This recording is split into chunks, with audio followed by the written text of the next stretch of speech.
Hello, my friends. Thank you for joining me at Evolutionary Energy Arts. Once again, we have so many things to cover. It's just like impossible to keep up right now with all the changes going on. Of course, anything with Yellowstone would be one of the biggest things that we'd want to be aware of. Yellowstone volcano eruption, steamboat geyser starts to blow underneath supervolcano. So this is a report on the Express, the UK.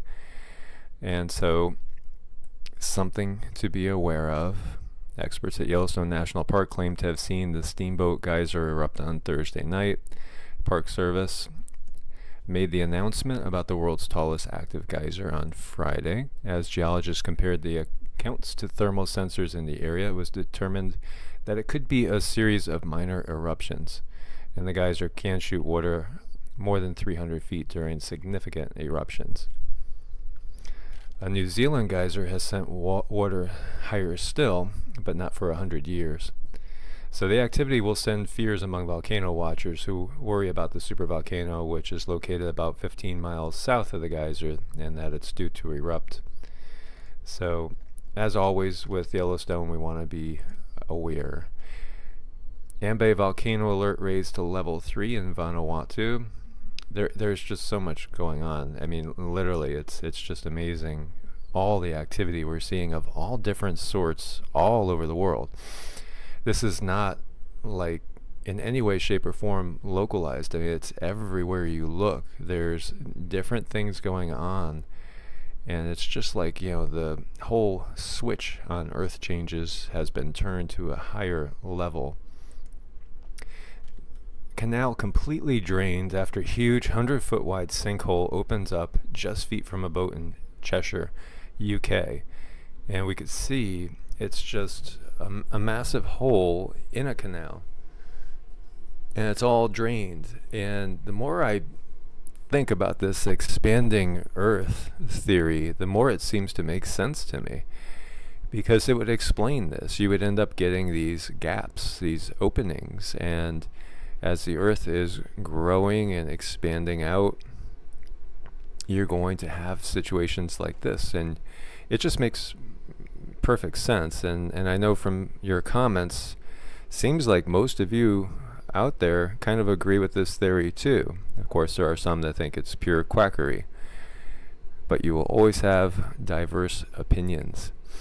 So, just amazing. And there's a lot of activity in the UK right now. The UK is definitely having a ton of activity. We had a lot of water receding in the UK, and now we have situations like this. And these are houses that are about to disappear because of sinkholes in Norwich in the UK. And so we see sinkholes opening up actually all over the world. There's sinkholes opening up, and again, it's not just one isolated area. Here we have the UK, but as you're going to see, we have sinkholes going everywhere.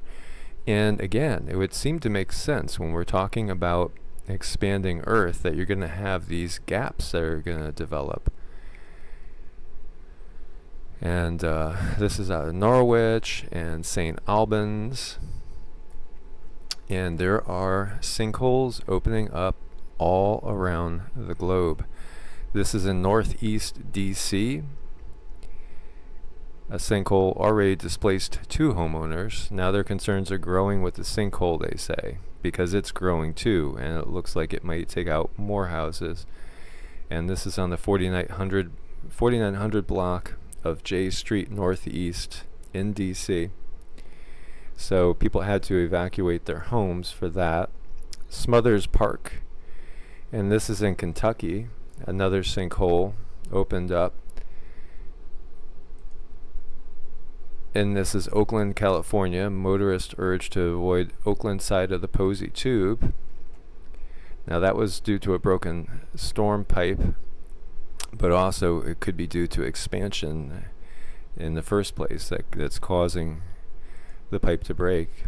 And this is again about the Posey Tube one. And this is Pine Hills, and this is a sinkhole forcing a family of 6 to evacuate. And this is Orange County, Florida, and we know Florida is definitely very, very susceptible to it. And this one measured 13 feet deep, 20 feet wide.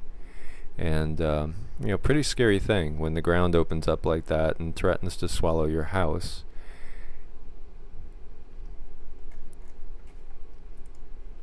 And it's not just the sinkholes. We have crazy beach erosion going on all around the world, even where there isn't really tremendously apparent storm activity or wave action. There still seems to be incredible beach erosion going on. And so residents of 10 seaside chalets perilously close to the edge of cliffs have been evacuated as high winds and waves threaten their homes. So in this case, it is a stormy situation. As we know, the UK has been battered by an unusual amount of storms for them and unusually cold weather. And they say that 6 properties have a very, very good chance of going into the sea. So it's just one of those things to be aware of. Snow and high winds hit Europe. Croatia faces swollen river. Romania. We have all sorts of severe weather going on around the globe.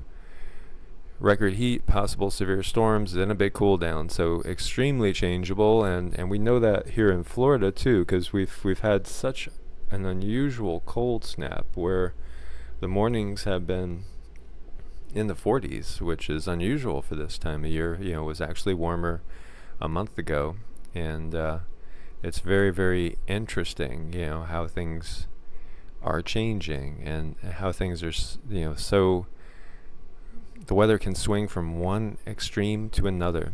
We have widespread floods going on in Kenya, at least 19 killed and scores injured, and tremendous flooding. 3 days of heavy rain caused widespread flooding across Kenya this week, killing at least 19 people, displacing scores of others, and they're going to continue for at least 5 more days. And that's part of that, what looked to be a train, a weather system train that could be partially because of La Nina, and it's very interesting. It's just the way that the storms are lining up. They're just in a line, they just go straight across.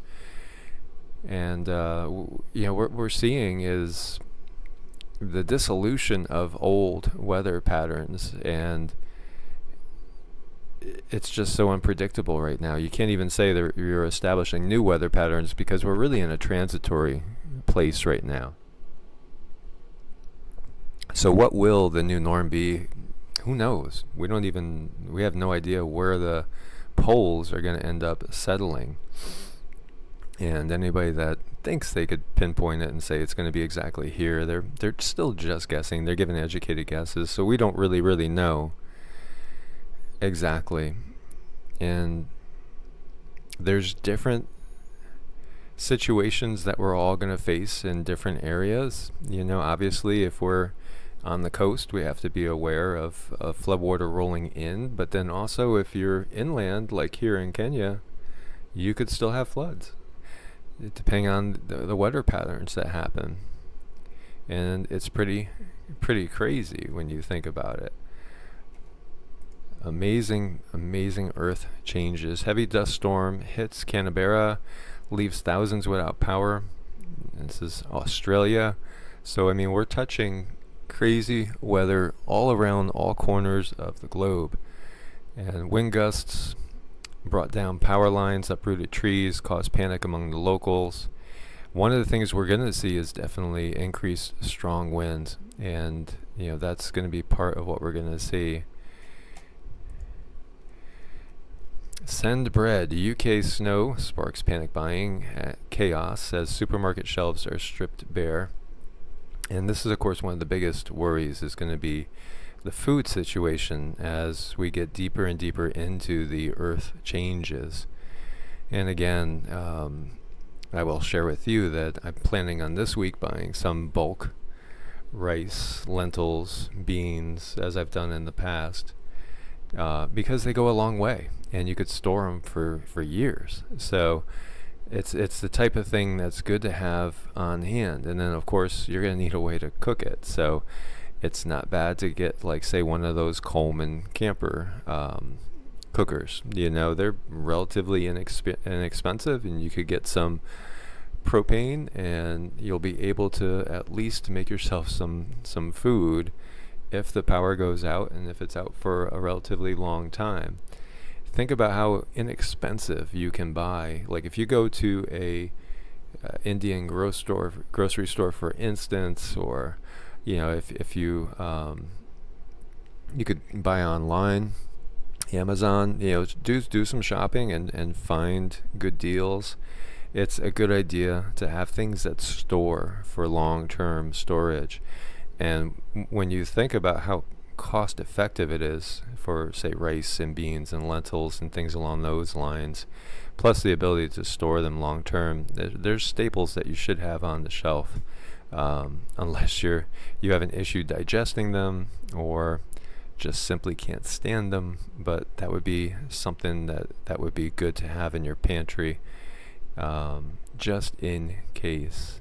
As well as, you know, the ability to grow your own fruits and veggies. You know, there are people that have emergency seed kits, you know, where they have those for sale too. They're relatively inexpensive, and you could get enough seeds to have your own garden and, you know, save seeds. Just as long as you're buying organic produce, you could save the seeds from the produce and then reseed it. Now, of course, depending on where you're at, it's a lot tougher in some areas than others to grow things, but there's good old ingenuity, and you know, you don't have to build a greenhouse, but maybe you could do something with grow lights. There's all different possibilities. Just look into it and be prepared. UK snow, commuters warned to stay home and drivers told to stay off roads. Travel only if vital. So we have lots of severe weather. We're going through a solar storm, or we were going through a solar storm, which could definitely increase it. And there are reports saying that as the magnetosphere decreases, we're going to be it's going to be like we're going through a solar storm that never ends. So we need to be prepared for that. And so these are just a handful of the things that are happening. In reality, we could talk about, you know, 50 more items and talk for hours at least, with major things that are going on around the globe, because the changes are coming in rapidly and they are amping up. So we need to, you know, do our own preparations, be prepared, and stay safe out there, my friends. As always, please do a thumbs up to help support the channel. Definitely leave your comments. Let us know what you're doing. You know, share with our Evolutionary Energy Arts family how you guys are preparing. You know, what are you doing? What type of things are you buying and storing? You know, what are your plans? It's wonderful to see people sharing what they're doing, what they're experiencing. What are you noticing locally? Please do share that with me as well. I went to the beach yesterday and I was shocked to see, because we didn't have any severe storms that I could remember, but yet the beach erosion was tremendous. And it was like, what happened? Because there was just basically this 8 to 10 foot cliff that just dropped straight off, you know, and it's not usually like that. So there's definitely some unusual tidal activity going on, you know, over here too in Southwest Florida, that's pulling the beach, the sand away. And you know, things are not normal anymore. So please share what you're noticing in your area as well. And if you have any photos or anything you want to share, please feel free. Send them to me, email them to me at evolutionaryenergyarts@gmail.com, and I'd love to take a look at them. I'm getting some very, very interesting things in that then I will go ahead and share in future videos so that we could all see and all be aware of what's going on with all these rapid changes. So as always, be safe, my friends. Thumbs up, share with as many people as possible, wake them up. And you know, prepared neighbors are safer neighbors. And as always, subscribe if you haven't subscribed yet. and join our growing family. So I thank you so much. Stay safe, my friends. Take care.